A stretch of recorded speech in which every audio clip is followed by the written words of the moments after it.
Big news today before we jump into the podcast. We're going on tour. That's right. Crashing Out Live is coming to a city near you. We've got 12 dates, 12 places. We're going to Seattle, Portland, Boston, Philly, San Francisco, Phoenix, Denver, Atlanta, Chicago, St. Paul, DC, and Pittsburgh. That's right. And if you want to get tickets now, we have a pre-sale going on at crashingouttour.com with the pre-sale code CRASHING. Get your tickets now. Our first show that we're doing in New York has already sold out so rapidly, we don't know how long these tickets are gonna last. So get them now. And y'all, I'm just so excited. I haven't done an organized event outside in forever. So pumped to see your faces. And just, I don't know. It's the thing that makes it feel real and makes it feel like it matters. Just you do it so long online. It's all like a baseline, seeing people. It's so, and we have the best community in the world. We have such great fans. We've been reading your comments so much. And I've been able to meet people when I've been on tour by myself who have told me how much they want to see this show live. And we listened and we got these dates together, and we're trying to add more at all times. So always make sure that you subscribe to the channel. We'll post this up everywhere out there. We'll have it on all of our social media, but you can always check out crashingouttour.com. Use the pre-sale code CRASHING to get tickets right now, because I don't have any guarantees how long these tickets are going to last, because our first show sold out real fast.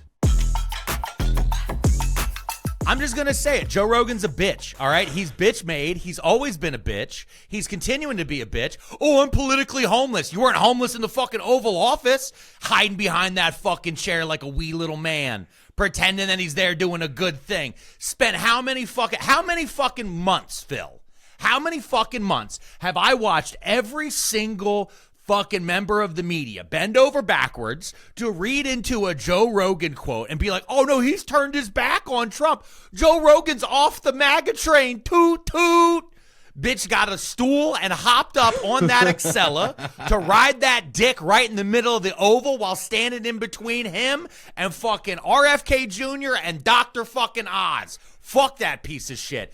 Hey, and to all of the former Rogan fans out there, welcome to Crashing Out, the new podcast where some guys are going to just talk about some bullshit for a while to help you get through your workday, or to help you, work out. Maybe you got something. You just don't want to be thinking about the road in front of you on your way as you're driving around. Listen to the show. Watch the show. Put the YouTube on and put it on your dashboard and drive. No. What are you doing? No. I'm in Georgia. You can listen. We're hands-free. Right. We're distraction-free. We want everyone to be safe, but I am with you on several things. One, there was part of me that actually felt bad for Rogan. I think from all the budget cuts from the Trump administration, apparently part of that was Apple crates. So Rogan looked like the little bitch that he was. The visual was also interesting, not just because you're like, oh my God, that is a wee little man. But yeah, you have a big announcement, which I know we're gonna get into the policy. I know we might agree, we might disagree on some stuff, but it's like, you have the man with the brainworm, the TV doctor who sold miracle pills, and the podcaster who's like, the moon landing makes me a little suspicious, and then we're just supposed to be like, everything they say is probably great. Hey, don't worry. We're changing drug policy via midnight text. That's what this is. That's what we all found. Because, here's what happened. We all woke up. It was Saturday, I believe. It was Saturday. We all woke up, and typically we've been waking up on the weekend, where you wake up and the Strait of Hormuz is closed again. The war that is over has been restarted. And that is also still true. That also still happened while Joe Rogan was standing behind the chair that was behind the Resolute desk. The war restarted and the Strait of Hormuz closed for the 9th time. But that wasn't breaking news to us anymore. It was more breaking news that Joe Rogan apparently got on I'm guessing a private jet, because he's got enough money for it, right? He's sold out to Spotify executives long enough so they could invest in drone warfare, so he could hop on a private jet and then fly to Washington, D.C., and then I guess we're not getting fucking featured there now, Alex. What? Oh, it's deep enough in the show. We put the Crashing Out Live promo in the front, okay? They only scrape the first few minutes, all right? We're just not going to put it in the pull quotes. But listen, everybody knows. Spotify, listen, they know. It's the executives. Nowadays is so weird. I'll be talking to someone, I'm like, oh, so yeah, you're working with that guy that does that fun thing. I'm not going to name names, that fun thing. But also, You working with the guy that like makes weapons that kill tons of people? Anyway, this is just the new normal. Every business ends up starting. I found out recently, you know, Ball, the mason jars? Yeah. They also have a defense contract. Like every company, like once you break like 100 mil, they're immediately like the Department of Defense, or I guess war, whatever you want to call it these days. They just kind of show up like, hey, so you got a conveyor belt? What are your thoughts on putting robot dogs with guns on them? And that's just how that works. That's just how our system works, which is why people need to join us on tour so we can have $100 million so we can get defense contracts. We just want to eventually kill lots of people for our country, or really anyone that will give us money. No, but we need to stay on track at least for the beginning, and then fully go. Okay. Because what we're talking about with Rogan and Trump and all the little ridiculous people is that Trump signed an executive order fast tracking FDA review of ibogaine, psilocybin, MDMA, and LSD for mental health treatment, and there is an emphasis on veterans with PTSD. And there is a decent chunk of this that I'm like, actually great. There's some question marks in there, but I wanna hear from you first, and then I'll see if we're on the same page or if I have to be nuanced and people throw tomatoes at me. Okay, well, listen, here's what I'll say is that, like, I do believe that there does need to be more testing and there does need to be more research around these things. I will go ahead and openly admit that I've done 3 of the 4 of them over my lifetime. I don't know what ibogaine is. That's the first time I ever heard it, and apparently the first time Trump ever heard it, because he was like, am I pronouncing it right? And it was a very funny little moment where he's trying to pronounce it. And then he even says maybe I should take it because he's like, it helps fight depression. But like psilocybin, like here's the thing. Anytime, if you ever meet a white guy with empathy, just ask him like, so how were the mushrooms? Psilocybin is magic mushrooms. MDMA, that is ecstasy, also known as Molly is another version of it. And LSD is a weird time. Anyway, that's basically that's the one that scares me. We were talking a little bit about this. I was like, I feel like psilocybin made me help me love and forgive myself. Ketamine treatment, which is then on this the list of what we're talking about today, made me forgive and empathize and be open to other people, or it helped me on that journey. But LSD scares me, and then everything that I'm seeing right now from ibogaine, I understand why there's excitement about it, but it also seems like there's a number of concerning things. Like what? So I started looking into it. The NIH actually discontinued ibogaine research in the 1990s because there was a cardiovascular toxicity, is what they said. It's been linked to 30 plus deaths. There was a Stanford study, but the people have been critical of that because there was no placebo group. And so, like in general, what we've been seeing is that researchers were surprised by ibogaine's prominence because it can trigger fatal heart arrhythmias. Okay.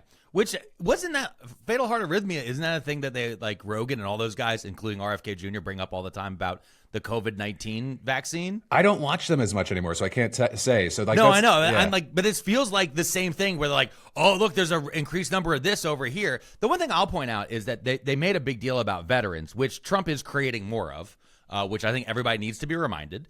And he's also he's been cutting VA staffing for. So it's like a weird bullshit to be on there. The thing that really triggered me when I was watching this is Rogan gave a little speech about why these drugs in particular. I know everybody kept bringing up ibogaine. I didn't even know until we sat down and were really reading over the story that psilocybin, MDMA, and LSD were also included in there. But Rogan was talking a bunch about, he was like, yeah, back in the 70s, this was used to attack anti-war and civil rights activists, and that these were made illegal so that way that these people could be attacked and they could be suppressed that way. But the thing is like, Joe, you're just using an older term for panicans and DEI.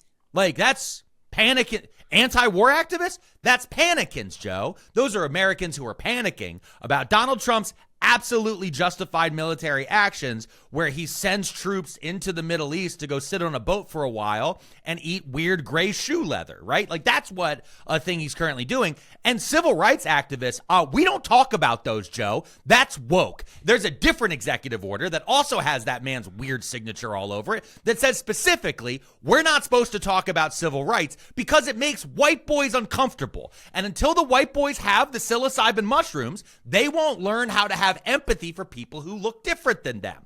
That's how this works, Joe. So, maybe you need to back up a little bit in your talking points as you stand behind the man who is, occasionally describing himself as Jesus Christ and is best friends with Jeffrey Epstein, a thing you stopped caring about all of a sudden.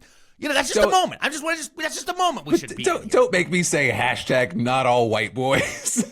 No, it's enough. It's mostly the suburban ones. Hey, remember that episode where Phil all of a sudden went on a 10-minute rant defending young white men? Listen, this isn't the week to be defending them, all right? Hey! After that CNN I was a young hit, white man. Yeah, listen, a lot of our listeners were, all right? I've seen the analytics as I've scrolled through here enough. But, and this is a podcast, which is why it's just two white guys screaming exactly back and forth forever like two dumb bitches. But the thing is like there's a thing is we don't teach empathy, so people have to back into it. It's either through self-help books. When you look back at things like the church was supposed to teach that for a very long time. The idea of do unto others as you would do unto yourself. All these different things. I mean, listen, when I took LSD, my big realization was that we're all just part of the universe looking back into itself to understand itself at a better rate, because we all just come from the earth, and we're just the earth looking back. We're the same molecules built from the same stars. Yeah, is that profound? Sure. Does it also sound like lunatic shit? Yeah, I get it. And at the same exact time, I have all this empathy for people, and that's why I can look at Joe Rogan and say, fuck you. Because I have empathy, because I can put myself in his shoes and go, you are pretending to be dumb. You've been pretending to be dumb. And I understand exactly what's happening in this moment. This hallucinogenic drugs in particular, especially psychedelic drugs like this, are one of Joe Rogan's favorite things. It's the thing that he likes about hippies, right? It's the thing that he likes about counterculture, is getting real fucked up on DMT and thinking that you spoke to aliens. That's one of his things. He loves bringing it up a lot, okay? That's his idea of counterculture. And the thing is Donald Trump is the most transactional man in the world. And Joe Rogan texted him. This is what came out. They admitted this sitting in the Oval Office. Joe Rogan texted Donald Trump. He texted him and said, I have information about Ibogaine. And then they started talking about these things. And Donald Trump's exact response was, let's get this approved with the FDA. And they're like, it was like that. It was so quick because it was transactional. Donald Trump watched Joe Rogan slowly being like, I don't know, man, maybe blowing up kids and closing the Strait of Hormuz is crazy. I don't know, man. Maybe saying that you weren't in the Epstein files when you're listed in there more times than Harry Potter's listed in Harry Potter's is crazy. I don't know, man. Maybe these things. And because Joe Rogan has guests on, and Joe Rogan also is seeing the fucking Instagram comments. He claims he's not looking at social media, but we all know he is. He's seeing all this different shit. He's realizing his brand is falling the fuck apart. Donald Trump specifically went over and hugged Joe Rogan at a UFC event. While meanwhile, everyone else is trying desperately to pry and break the Joe Rogan, Donald Trump collaboration apart by saying that there's rifts there. So when Joe Rogan texts Donald Trump in the middle of the night and says, hey, can you maybe make Molly cool with the cops? And then he's like, yeah, okay, yeah, I can do that. I can do that as long as you stop bringing up Epstein, as long as you stop. We don't know. Number one, we don't know if there was any other side of the transaction that was asked. But the second thing is, I find it interesting that Joe Rogan texts him about magic mushrooms, but he didn't text him about ICE agents murdering people in the streets. He didn't text him about the tariffs. He didn't text him about the Strait of Hormuz. He didn't text him about Iran. He didn't text him about Gaza. He didn't text him about all these other fucking things that have happened for the last 18 months. But when he got to his little pet project, suddenly he can stand behind the fucking chair. That's just me. That's just me going, huh? That seems interesting. Yeah, I start kind of going back and forth. I mean, when you were saying what's the transactional nature of what's on the other side, obviously, I think he realizes the pull that Joe Rogan has, and because Rogan is very, we'll call it flexible instead of little bitch made, to pushes from his audience and access to power and it's called verse. Verse? Because he can top and bottom. Okay, go ahead. Oh, sorry. I was like, I've heard it. I didn't know what that meant. Okay, wait, now, listen. Thank you. This is educational. A lot of people are now going to learn. This is okay. No, but I think that, it's Trump seeing the power that Rogan still has to these days. And it's why, you know, people talk about when Rogan quote unquote splits from Trump. But then the thing is, you personally are being proven right, because as much grace as I try to give people to kind of relapse from Trumpism, so many of them will come back if they get crumbs at the table.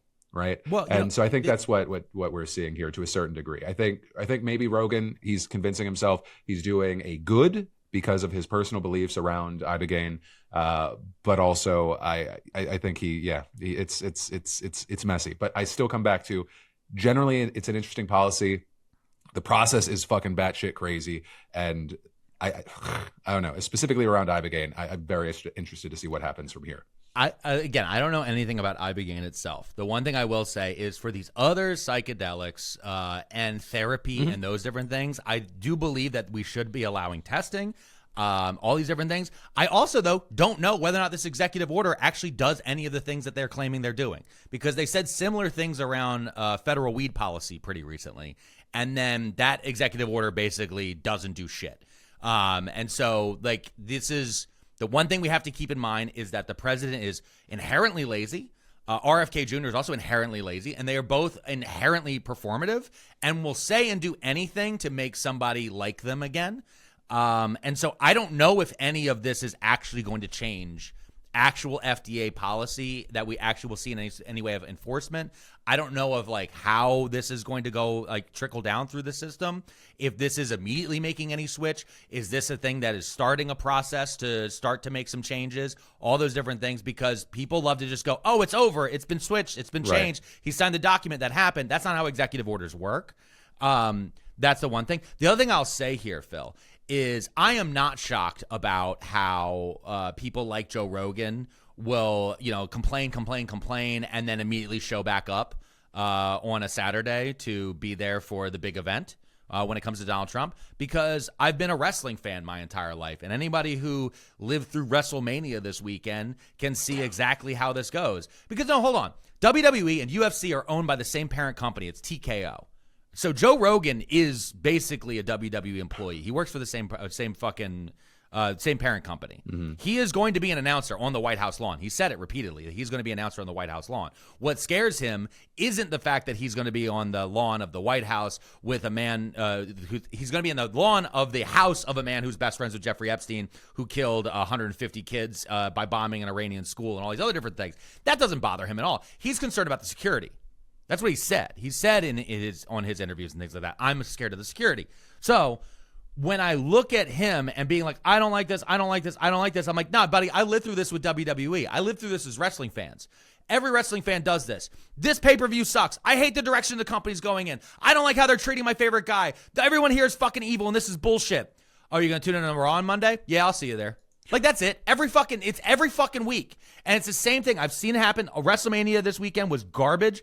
I didn't fucking watch it. I watched the discourse around it, and everyone was complaining that how WWE shit the bed all on Saturday. And on Sunday, they had a pretty decent main event, and then everybody tuned into fucking Raw on Monday, because our country is WWE. That is, it's not, pro wrestling isn't an Americanism. America is pro wrestling, and I need people to fucking understand that as soon as possible, and they will have a better life. They will understand why things are fucked, and then they will start to notice, like, wait, why doesn't the stock market make sense when these things logically? Oh, it's because it's all fake. Everything's fake, and everything is just kayfabe.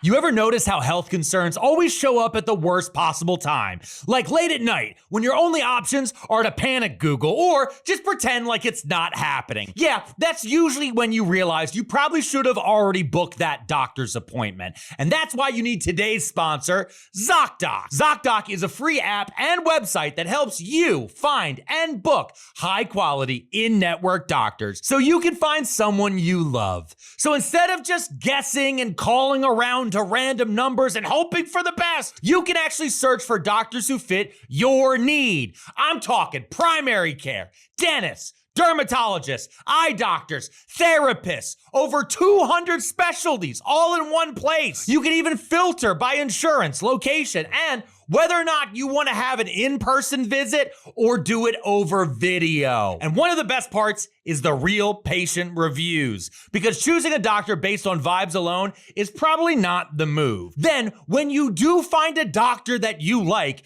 you can then see their real availability and book instantly. Appointments made through Zocdoc usually happen within 24 to 72 hours, and sometimes you can even score a same-day visit. Stop putting off those doctor's appointments and go to Zocdoc.com/crashing-out or scan the QR code to find and instantly book a top-rated doctor today. That's ZocDoc.com/crashing-out. This message is sponsored by Zocdoc. And another thing, Phil, Tucker's a bitch too. I'm sorry. I know I'm opening every segment by just calling people bitches, but he is. I don't know if you saw what Tucker posted on Monday night. You're not taking it as genuine? A Tucker Carlson statement? I'm not going to take a Tucker Carlson statement as genuine. I'm surprised by this. I know. You're shocked. Okay. Here, we're going to play it real fast. I'm thumbnail facing. Yeah, okay. Here's the statement that Tucker said quite briefly. You and I and everyone else who supported him, you wrote speeches for him, I campaigned for him. I mean, we're implicated in this for sure. You know, we'll be tormented by it for a long time. I will be. And I want to say I'm sorry for misleading people. I don't know if you noticed that, Phil. I don't know if you noticed. He used the word implicated.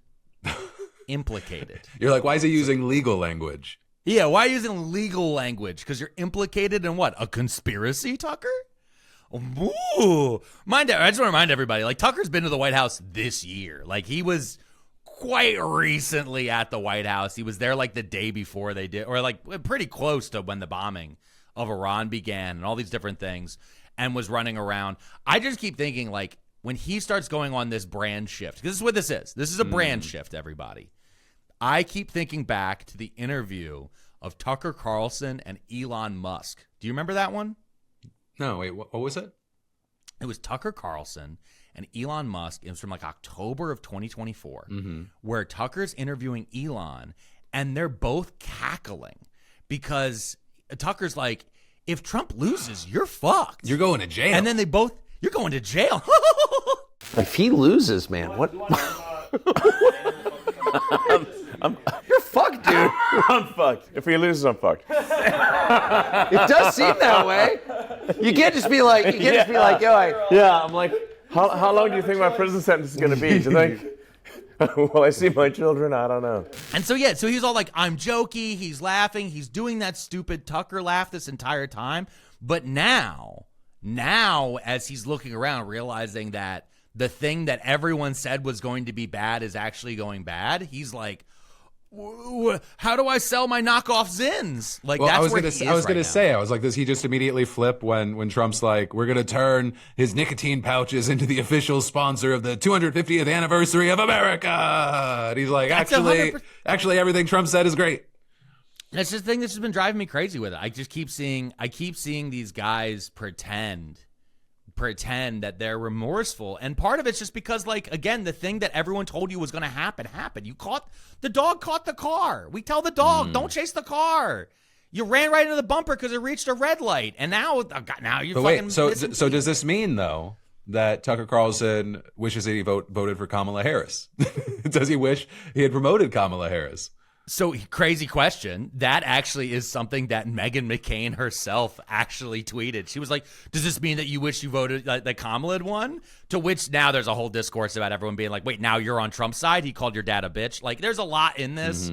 But this is the thing with MAGA in general. It's been shifting lines. We talked about last week, and we've been talking about how Trump specifically has been targeting Tucker, Megyn Kelly, Candace Owens, Alex Jones, and others, and trying to kind of quarantine them from the rest of MAGA and try to cut back on their influence.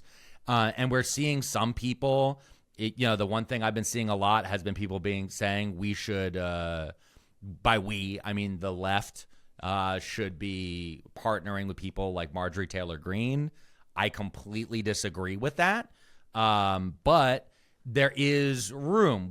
There's something in there. There's like a wiggle thing, but these aren't the people. I don't think that these people, Tucker, Marjorie Taylor Greene in particular, Candace Owens, these are scorpions that will sting you in the back of the neck if you let them inside. And if they want to on their own go promote Democratic candidates, fine, but I don't think Democratic candidates should be necessarily running to them. Does that make sense? There's kind of a arm's distance sort of mindset at the very least. I mean, because you can't, even though she's talked about her past, like you can't then go, okay, well you acknowledged it and then immediately trust her. I think her future is going to be very interesting. I think that she believes a lot of certain things. Like I think there is a crazed showmanship in places, regular showmanship in others, but I do believe she has core values and she stands by them more. And it's been interesting because you could say to a certain degree that Boebert was similar, right? They were always Lauren Boebert was always kind of paired with Marjorie Taylor Greene, but Boebert has actually had like a lot of the same takes as Marjorie Taylor Greene, but then she also completely undoes a lot of the stuff she says in the same breath, where she's like, but President Trump is still amazing and he's doing all these amazing things and we're still trying to complete his agenda. And it's like, but a lot of the stuff that you're talking about, he's completely against or working in the opposite direction. So that's very confusing. I think that, to me, the thing with Marjorie Taylor Greene and Tucker, to me, that sticks out the most is how fast they folded to him, to Donald Trump. How fast. Marjorie Taylor Greene spoke out and said we should, voted to release the Epstein files and said a few words about the Epstein files. Immediately, she got treated the exact same way Ilhan Omar has been being treated for, 8 years, and couldn't handle it for 3 days. Tucker is being treated exactly the same way Rachel Maddow has been getting treated for the last fucking decade. And he looks like he's cracking. Like, these people because they don't have a moral center at all, because everything they do is so fucking transactional and so shifting alliances. That's why they all look so fucking broken. When I look at people like Rogan and how he's looked over the last bunch of months, Theo Von, all these other ones, they thought that they were going to be the one to get away with it. They all touched the cursed president and said, no, I'm the one who can wield power in the background and I can get my thing done without it ever hurting me. And it's like, no, he's a monkey paw president. I wish that we can attack trans people for sports. Oh, but now your son will die in Iran. Like, that's just like how it goes. These are it's just so insane. And like, part of the reason why I'm bringing all this up is because it ties in to go through the comedian, through all this different stuff ways. It ties in with Dave Chappelle. Oh God, because we just had the Dave Chappelle statement. I know. I've said before, I saw Dave Chappelle live in, I think it was 2003, right when Chappelle Show season 1 hit. He came to my college and it was incredible. He's one of the greatest stand-up comedians I've ever seen. And so I know he's incredibly smart. And what I saw from him during this NPR interview, where he was resented that Republicans weaponized his trans jokes, I was like, bitch, you knew the whole time. You knew it wasn't. I also don't like the framing of it. Like it was one joke in one special. Yeah. I'm like, you made it your whole personality, and you're for like, a decade. For a decade, and then all of a sudden you're like, I can't believe what's happening now, and I'm like, it's been happening for a long time. You're not a child. You were able to address it and handle it the entire time, and I do not like that he's making himself the victim of situations that he sparked, not only sparked, then continue to fan the flames and profit from. How fucking dare you? And I agree that he is so genuinely funny. He is a good comedian. He is a good comedian, and I'm going to maybe piss some people off on the left. It is not going to be a crazy thing if in the future I go to a Dave Chappelle show or a Bill Burr show. I'm saying that, like, because it is in that way, just like Trump, it's transactional. You're a fucking clown. I'm giving you money to make me laugh, you clown. And I also think you as a person are a fucking hypocrite. Okay. And I like my $50 or whatever the fuck it's going to be. Whatever. That's for me to feel something, and I'll use that same amount or something else to put it to a good cause. But him, okay, so there's two things. There's the trans stuff, and then there's the Riyadh Comedy Festival stuff. I can't believe that we are in a world where Dave Chappelle tried to hide behind race. I was like, I thought he was just this like elevated comedian outside of just him being, in my eyes, a bigot. But him saying that no one cared about people getting money from the Saudis until a black man got paid is the craziest bullshit I've ever heard. Everyone's been taking shots, and from even just the comedians, Bill Burr got hit the hardest because people thought that Bill Burr had certain sets of principles, and that's why everyone targeted him. No one, at least no one I knew was surprised that Dave Chappelle took the check. Everyone, I thought everyone expected Dave Chappelle to take the check. So I don't know why he's like, oh, that, and then wait, I got this. Sorry, I just keep seeing clips. It was outside of the NPR interview. He's on stage, and maybe he also said it in the NPR interview. He said, I think I'm paraphrasing. It's horrible that Jamal Khashoggi got killed by the Saudis. That's horrible. And then he like tried to make a big deal that he didn't say, but he goes, and the Israelis killed 240 journalists, so I didn't know you were counting. Guess what, Dave, you fucking asshole? Counting both. It's not an either or situation, you fucking prick. What are you talking about? The way he's deflecting is so stupid, and it makes you realize that very talented, smart people in one craft can also be bitch-made and victim mindseted, and trying to deflect and use whatever shield he possibly can. It's so stupid. Anyway, so that's my quick top-level thing. No, that's fine. What I'll say is, and you're right, because let's go down some of the things you just listed there. Number one, when it comes to him being like pretending like it was one special, I remember when Dave Chappelle came back, and he came back with that Netflix special, right? And the thing is the Netflix special, that first special, was so highly praised, but he got the lightest pushback. Yeah, wait, and actually, you know what? No, I've been processing this and feeling this. I don't even need to take heat. I don't think I'm so annoyed and angry right now. I don't think I could actually go to a show again. I don't think I could. I think in my head, I'd get angry at myself. Like I'm like processing at the Chappelle show. Yeah, just because it's like, I know there's always that conversation of separating the art from the artist, and even me saying like, oh, I'd spend my money. I don't know. Like maybe I still need to process it, but I'm I think I'm in this moment realizing how pissed off I am. And so this is I just want to say this is the most you've crashed out on crashing out. Yeah. This is that moment right there. I think it's because you look, I don't know. It's like it's one of the reasons why I've gone through my life not ever really wanting to meet my heroes, right? It's like when I saw oh my God, Rocky, Sylvester Stallone saying that Donald Trump is essentially like the second George Washington, and they're just like always kissing his feet. Wait, was Sylvester Stallone your hero? Growing up, come on, Italian American, everyone looked to Rocky as like the fucking. Come on, there's all those old jokes, Italians coming out of the movie theater like fucking shadow boxing. Wait, for real? I don't fucking know. Sylvester Stallone is like an Italian superhero. I don't know. I just don't.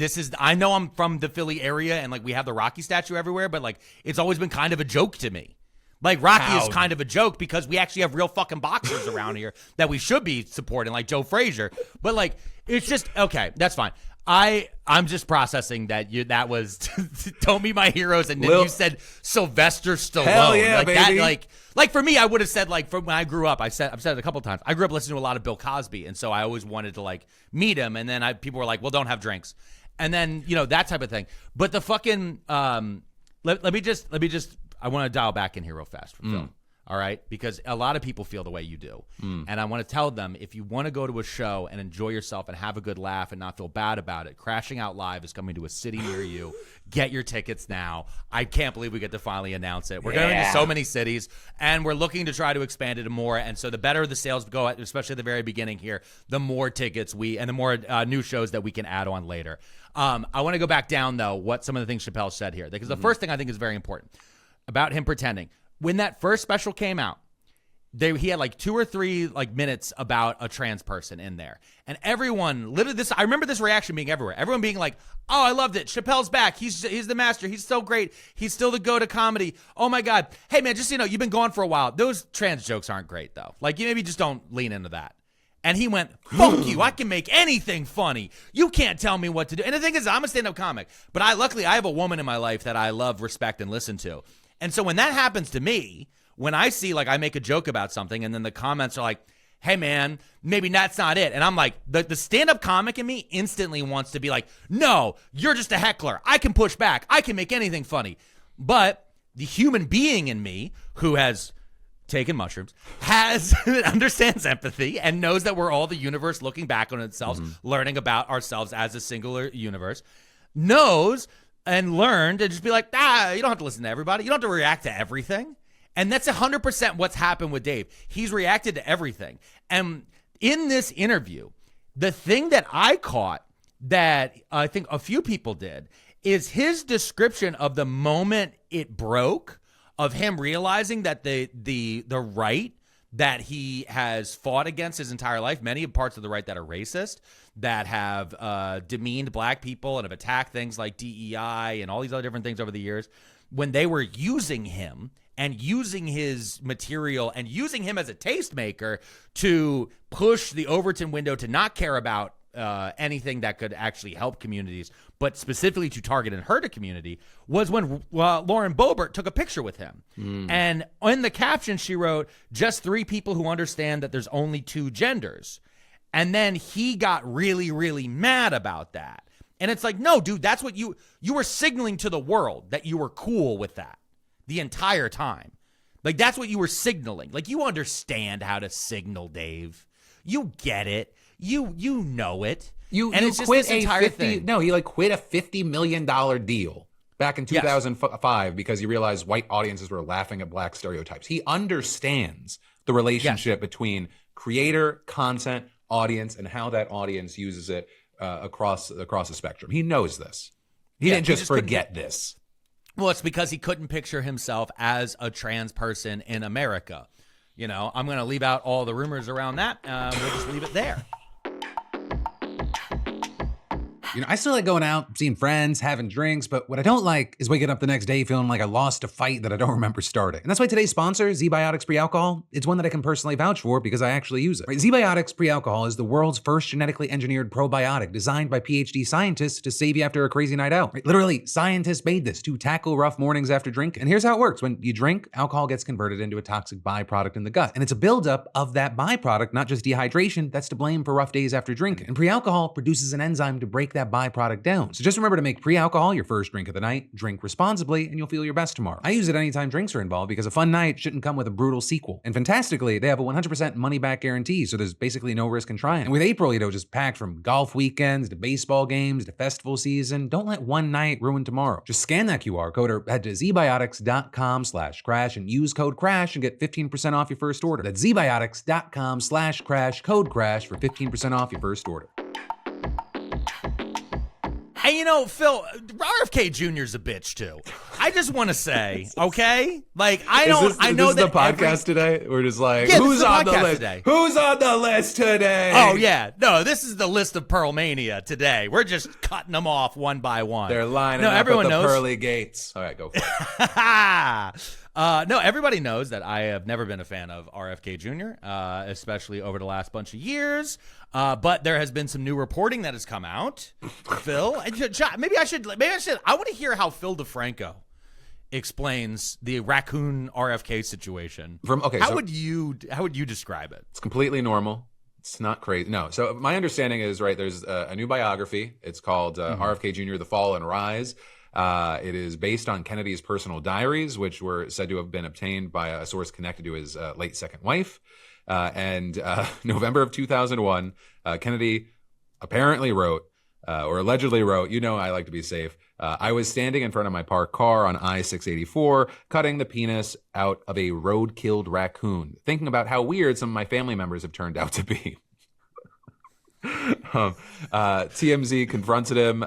You left out that his kids were in the car. Oh, yes. Well, in a car full of kids. What's Dad doing? He just went good eating and then got out of the car. As long as he kept the AC on, would we rather the kids be in the car and not with the windows were cracked? The windows were cracked. Yeah, I know most prefer his kids not be with him as he's actively cutting off a raccoon penis. But I think TMZ also confronted him. He laughed. He didn't say anything. I don't think he even laughed. Real fast.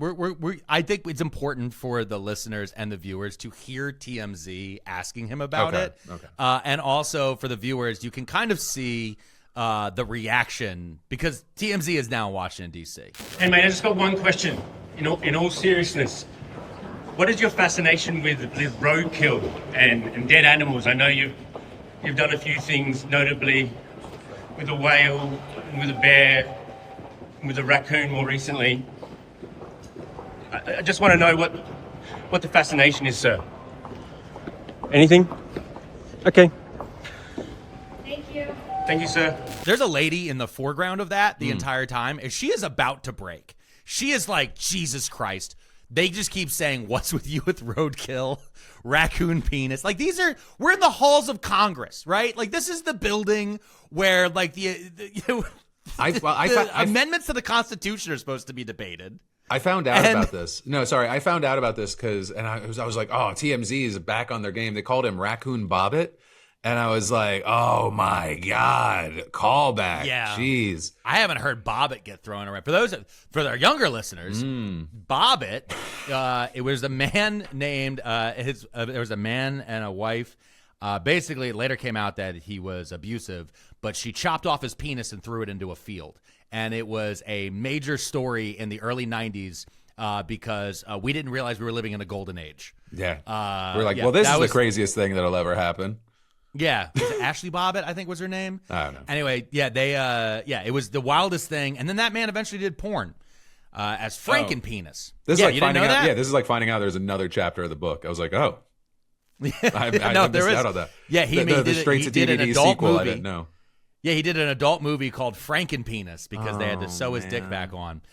Anyway, I just want to say I did not know about RFK Jr., The Fall and Rise. That made me very, very mad because my new favorite show is The Fall and Rise of Reggie Dinkins. Okay. So how dare they steal SEO from The Fall and Rise of Reggie Dinkins? It's on Peacock. It has Daniel Radcliffe.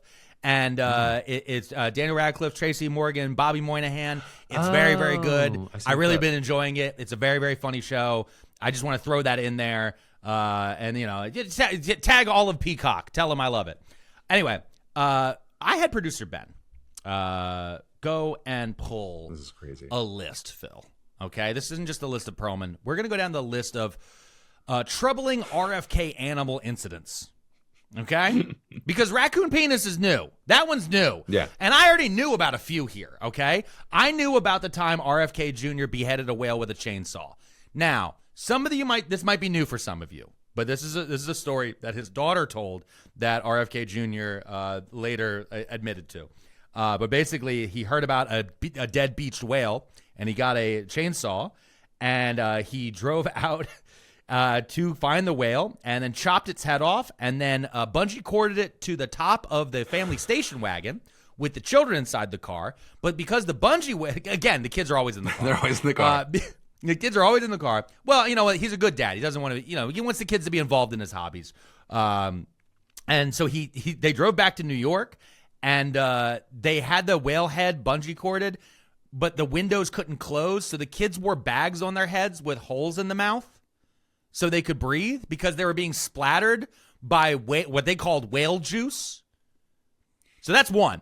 Number two, the Central Park bear cub. Do you remember this one? Yes, For those I of you guys remember don't this know, this was when Kennedy confessed in 2024 in a lunatic video with Roseanne Barr that he found a dead bear cub on the side of the road, threw it in his van, drove it to Central Park. He drove it to Manhattan because he intended to skin the bear and eat the meat. In his words, because he's a little bit of a redneck. He's a Kennedy, by the way. There's no redneck in the Kennedys. But he then realized that he had to catch a flight. So he dumped the carcass of the dead baby bear in the middle of Central Park and then put an old bicycle on top of it as a joke so people would think the bicycle somehow killed the bear. This was a major incident, actually, in the city of New York, and later that came out. Then there was, after the bear story, Kennedy told reporters outside of a New York courtroom that he's been collecting roadkill his entire life and keeps a freezer full of it. That's shit that like Jeffrey Dahmer would say. I want to throw that in there.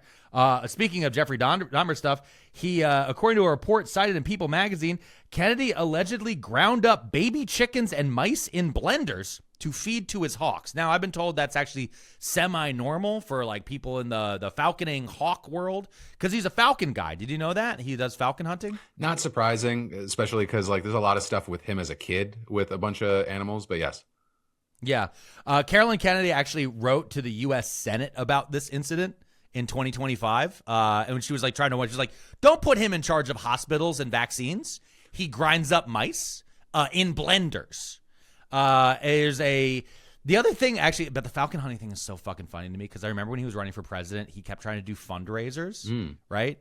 And the fundraisers were insane because they were like, go hawking with RFK Jr. I was like, there's nothing more terrifying to me in the world than being in the middle of like New England with RFK Jr. and a single glove. And he'd be like, the bird will come back. No, I don't like that. There's the Vanity Fair article that published a photograph showing Kennedy about to eat some sort of charred animal carcass, to which many people thought was a dog. He had 2 pet emus, both of which apparently were incredibly violent. In fact, Cheryl Hines kept saying that every day she woke up believing that she was going to be killed by a giant bird. But don't worry, the emus are dead. The first one was killed by the family's elderly dog, and the second one was murdered by a mountain lion. But I believe, this is personal opinion, I think the mountain lion is just RFK Jr. I think RFK Jr. goes into the wood and goes, it's mountain time, and then hunts emus. He had a thing called a coati, which looks kind of like a lemur. That apparently attacked his mother, Ethel Kennedy, and then sent her into premature labor. As a child, Robert Kennedy allegedly brought a sack of pet reptiles onto a plane, and then the reptiles escaped. RFK Jr. did a Snakes on the Plane, everybody. I just want you to know that. He was a child at the time. Brainworm, remember that? Brainworm. He had a worm in his brain, and then it died. That was the thing he claimed in court because he didn't want to pay alimony. He also used to keep ravens as pets, and he kind of like hid that idea until a reporter heard them cawing in the background. That was a pretty crazy thing. He just likes to chop up animal parts to feed to his birds in front of guests. This one's insane. He illegally brought back a tortoise from Africa inside of a diplomatic pouch. Is it true that the pouch was Gucci? That is what it says in here. It says it's a Gucci suitcase that was used. So people don't know, a diplomatic pouch is official, which is you just literally go like, this is for diplomacy, and then they can't search it at customs. Because it's an idea for like ambassadors or for embassy staff or all these different things. You have to be allowed to be able to transport things in and out, and it's part of the deal between the two countries. But apparently RFK claimed that inside of this Gucci suitcase was a diplomatic pouch, but inside of it was a 16-pound leopard tortoise named Carruthers. Carruthers the tortoise, because he's a redneck who names things Carruthers. That's fucking insane. Then there's Mota Mabaya, the pet lion club that he had in the late 1960s when he was 12 to 14 years old. He kept that at the family's home. That was a kind of a crazy fucking thing. RFK Jr. brought the lion to school with him, and it bit a zookeeper and mauled a deer, resulting in the lion being removed from the school. Then there was Sandy the sea lion. That was a sea lion that was given to the Kennedy children by their father, RFK Sr. It lived in the family swimming pool. It once escaped and, according to one account, prowled their neighborhood with a pack of dogs and caused a traffic jam. Then there was the fact that RFK Jr. used to host a neighborhood pet show where the big part of it was he would show off his hawk. But at one point, they brought in a 6,000-pound Indian elephant named Susie that was loaned to them by Ringling Brothers and Barnum and Bailey Circus. It appeared at the 20th anniversary of the neighborhood pet show. And at this event, Amy Carter was almost trampled. Amy Carter was the daughter of President Jimmy Carter. And then the last thing is, every time a major male member of RFK Jr.'s family died, a random person, a family friend named Lem Billings, would take RFK Jr. on a African safari. So whenever he looks at animals, he thinks of the death of JFK and RFK Jr. And they are known in the Kennedy clan as the death safaris. Yeah. Uniquely weird man, uniquely unqualified to be head of Health and Human Services. I cannot wait in 10 to 30 years when they make a story about this man's life and it feels probably what I imagine an acid trip feels like. No, acid trips can be fun. That's the thing. I not advocating them, but they can be. No, because we watch stuff and we love the ride, but when if that thing was a thing that happened in real life, we'd be like, well, that's the most batshit crazy psychotic person that ever existed. But on a movie, I want you to think of that entire list that you just heard, everybody. Mm-hmm. Now imagine texting him at midnight and saying, we should let people take Molly to feel good. Like that is, and he goes, yes, I'll tell the government. Like that's what happened. Like that's where we are. This is so crazy. It's just, and again, this is just a reminder to everyone as well that the Kennedys are their own thing. Like half of these things would get you arrested. Like I feel like I just read a short version of Tiger King, but no, it's the Health and Human Services Secretary. Well, yeah, I mean, but a lot of the Kennedy clan, like they're seen as kind of like American royalty. I think, you know. Yeah. Yeah, they are. Yeah, RFK Jr. is an especially weird one. I'm not going to say the only weird or concerning one by any means. But again, this is the one that people like Joe Rogan, he thought that RFK Jr. should be the president himself. And actually, there's a lot of people who, for a lot of the people who now are saying that they're anti-Trump, what brought them over at the very end was the Trump RFK alliance. Yeah, that coalition. And because they thought they were going to get all these different things done. And in reality, what it was at the end of the day, RFK, what he truly wanted to be, was he just wanted people to go, he's an important man without having to do any of the important shit. And that's just, I just want to keep that in mind. But also, it's a concerning amount of murder of small animals. And I'm not a psychiatrist, but I do want to just say that that does get brought up a lot for serial killers. So, like murdering small animals is like a thing. It's like that and like wetting the bed, I think, are two things that they mention a lot with like serial killers. It's like if they do this a lot as a kid, like watch out, you may have a future Dexter on the way. Really? No? Yeah. Like if you wet not like a little bit, like a lot. You're going to make some parents very concerned right now. Well, you know what? No, but the thing is, I think most parents now, like now we have like guidance counselors around and stuff like that. Like people notice, like a guy like RFK Jr., like there was never a time when he was normal. Like that's just he was kind of stuck this way the entire time. It's the part that doesn't bother me is that he exists. It's the other people around him that are allowing this behavior to happen. It's it's like, yeah, he was always going to be this. I don't know. I got to look. I mean, I imagine he's still polling way better than Trump. Yeah, because again, most of this stuff is like out there, but it doesn't pop. That's the thing. It's like it doesn't pop because either people completely sign him off or they're like really into it. Like me, like I fucking can't stand this guy. So like when I hear stuff like this, I'm like, add it to the bank, to the point where I actually know too much about him. I did an episode of TMT about him a long time ago. There are some things in his life. I mean, what he did with River Keepers was actually amazing. What he did to push back on back in the early 2000s to push back on the U.S. Army bombings of Vieques in Venezuela was stunning. Like some of the things that he did before that. And in fact, Obama wanted him to be like the EPA administrator. And then when that didn't work out because Republicans blocked him, he went full into the anti-vax shit. And just like Dave Chappelle, when people started pushing back on him on the anti-vax shit, he was like, how dare you? I'm the Messiah of water. And now here we are, the Messiah of water, Dave Chappelle, whatever. They can all host SNL every now and then, I guess.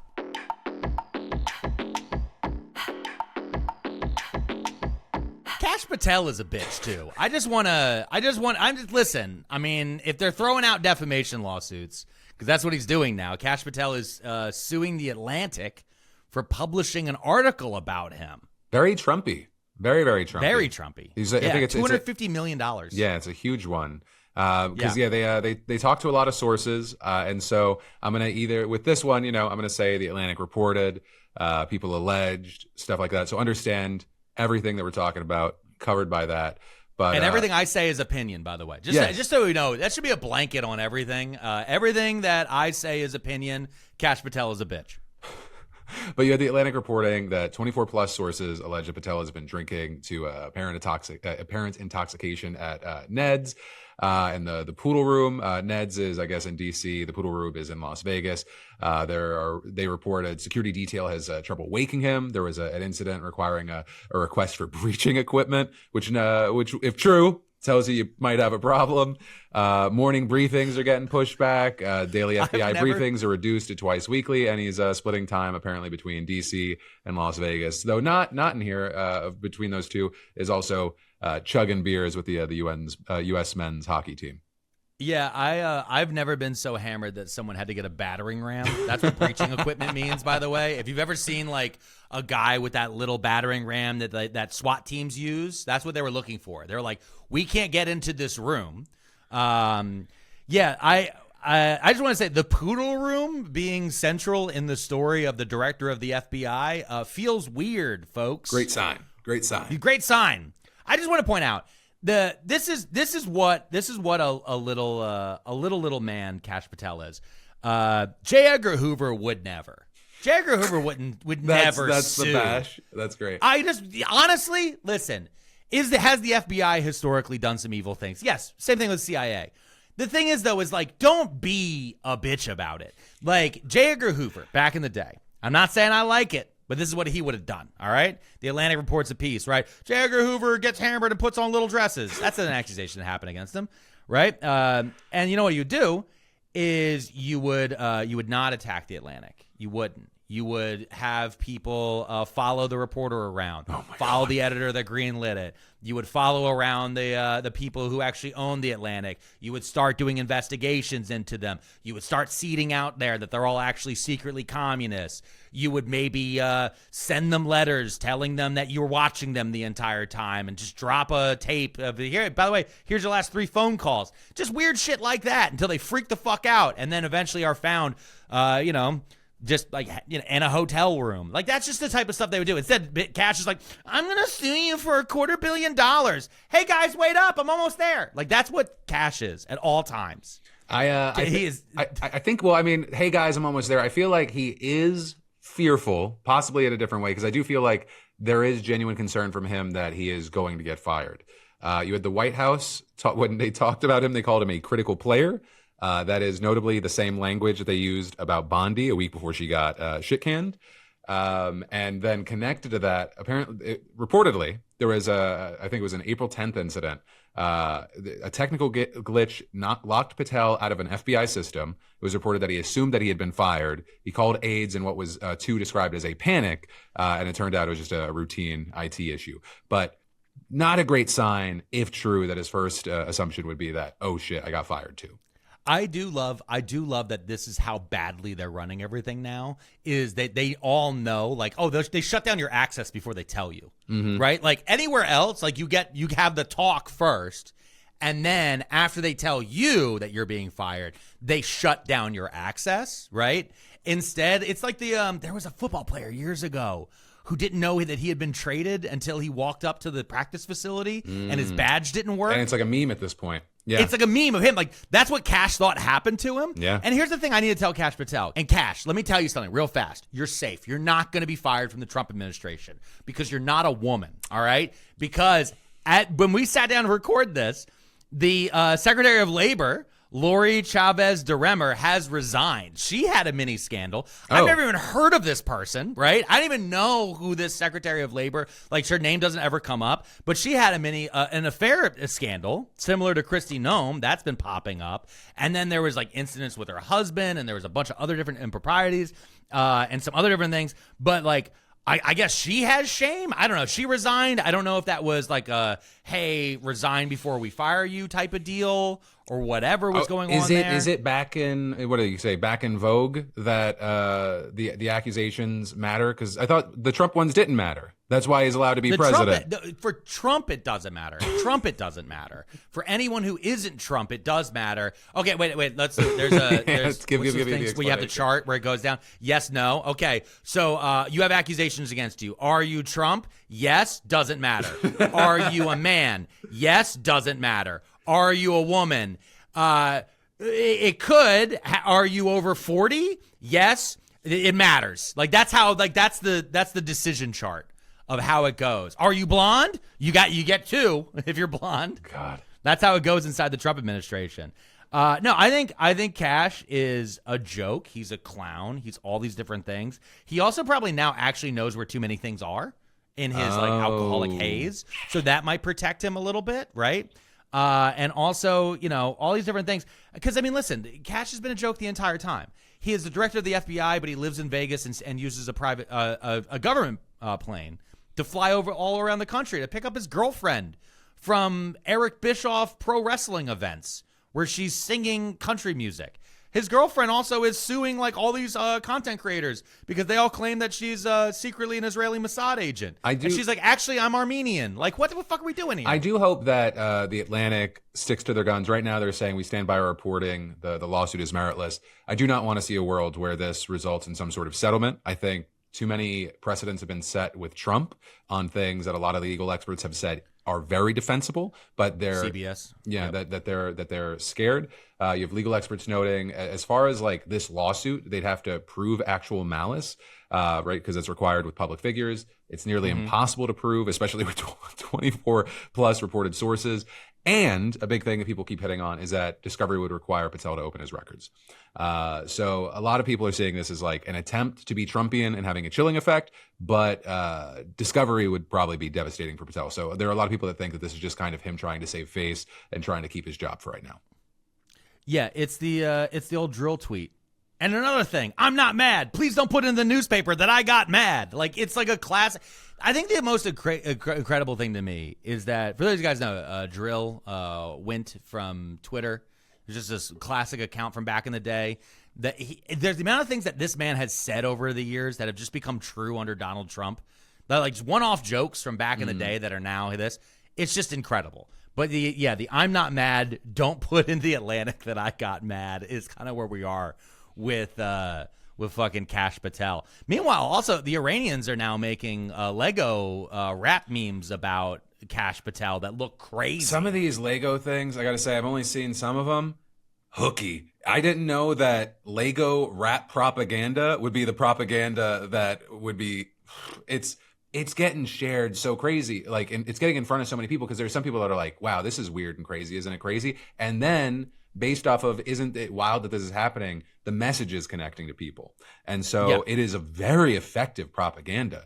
There's one that the hook been stuck in my head for a week and a half. Like, I have it bookmarked on Twitter just what was the hook? I don't know if I want to say it.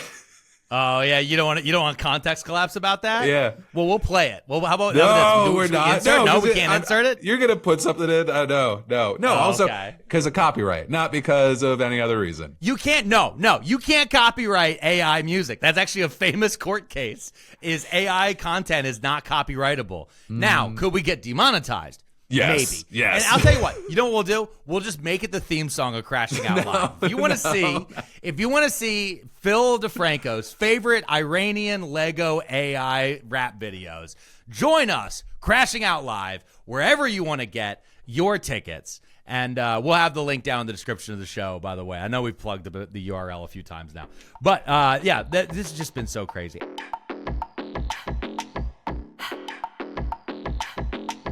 And Phil, I know I've been calling a lot of people bitches this whole episode. Yeah. We did not go into it thinking there was a theme to this podcast. It just naturally happened. But let's go ahead and let's flip it a little bit on his head. And I just want to say how nice it was to see New York Mayor Zohran Mamdani and former President Barack Obama in a room full of kids singing Wheels on the Bus. I just want to guys, I know I know that people on Twitter are lunatics who think that somehow Mamdani is platforming a former president, but it is nice to see that there is a world out there of politicians who can at least pretend to care about our kids. I do genuinely think they also do that, care about, the children of America. But just that moment, I'm like, I would never see Trump I don't think Trump's allowed to be in a Last time group. we saw Trump with kids, it was at Easter, and he was talking to them about the Joe Biden auto pen. This is we have this comparison. We have Miss Rachel and Mamdani singing to kids and trying to bring joy. We have Obama and Mamdani having songs they're people, they're feeling things. And then Trump's like, "Did you hear about Joe Biden? He's the most crooked president." And it's like, get Grandpa away. Grandpa's freaking the kids out again. He also had a picture. Again, he had a picture also of the giant arch that he wanted to build. Which they keep saying it's supposed to be a triumphant arch. Mm-hmm. But I'm like, what has he triumphed? What has he triumphed? He wants to build a 250-foot tall triumph arch. It's inspiration. It's triumph over democracy, I think is the goal. Yeah, it was so nice to see Obama with Mamdani. I made a joke about it when I did stand-up over the weekend. And I'm actually doing stand-up in Philly this weekend. We'll put the link down in the description as well. I'm doing a benefit show at Next in Line in Philadelphia. But when I did stand-up this weekend, I said, you have back-to-backs, because this weekend you have that, and then we're doing New York City together. Yeah. Our first New York City winery. It's going to be fun. I know, yeah. We got a lot happening. Listen, I got a lot happening. I've been home with a toddler watching YouTube train videos for too long. I need to get out. Mm-hmm. So I was like, let's make some plans. The one thing I get sometimes, because, and for those of you who are too young to really remember the Obama years, is now we can look back on them so fondly because of when you look at things that were scandals during that, it doesn't make sense. And all these things. And I joked that seeing Barack Obama feels like seeing your ex on Facebook. Where you're like, no, I mean, I guess it's good that you're doing well, but we could have had something, baby. Barack, we could have had something. And I found it very interesting all this weekend since this moment happened, how many people were online trying to attack Obama and attack Zoran for doing this event together. And I was like, you're sad people. But it's funny that you mentioned the X thing, because around the same time you have Trump attacking Mamdani. He saw his ex with the guy he told you not to worry about. Yeah. And he's like, Mayor Mamdani's destroying New York. That was his reaction. Yeah, he heard. Yeah, Trump heard in advance. They're like, one of his little birds texted him. It's like, just so you know, I just saw Zoran getting coffee with Obama. Well, you know what? I hate him. I've never liked my little communist. He's the worst. New York is in the shitter. I hate that man. Are you free? Yeah, it's like he's gonna text him at midnight. Just tell me it's a situationship. It's fine. Did you see what I did with LSD? Can we talk? Can we talk, please? Please? Fine. You're gonna hang out with Barack, then I'm gonna hang out with Joe Rogan. How's that?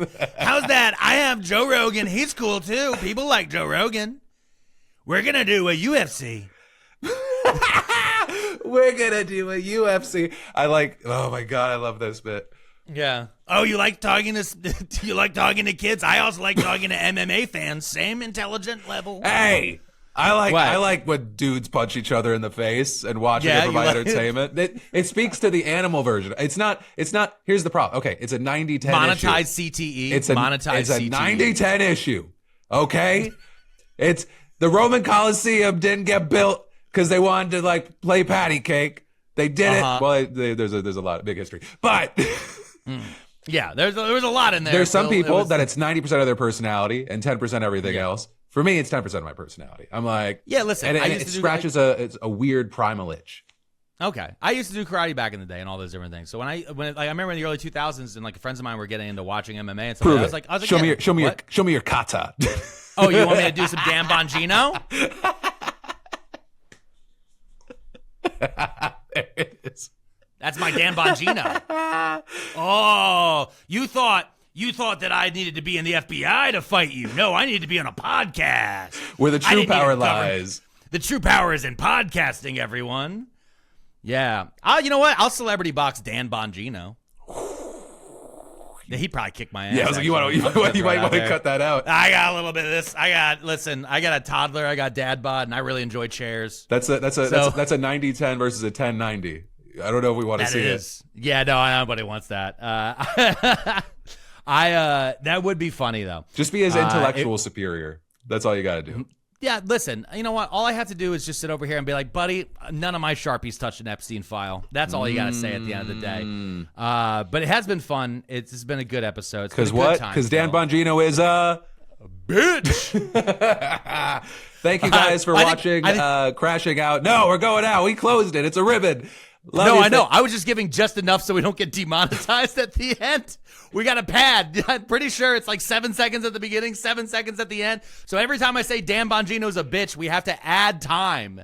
The show can't end now, Phil. It has to keep going. It's the red button. It's like, Dan Bongino's a bitch. Oh, now we got, here we are. One eternity later. Guys, thanks for watching Crashing Out. Also, hopefully watch Crashing Out with us live. Links in the description, crashingoutour.com. Love you faces, and we'll see you next Wednesday.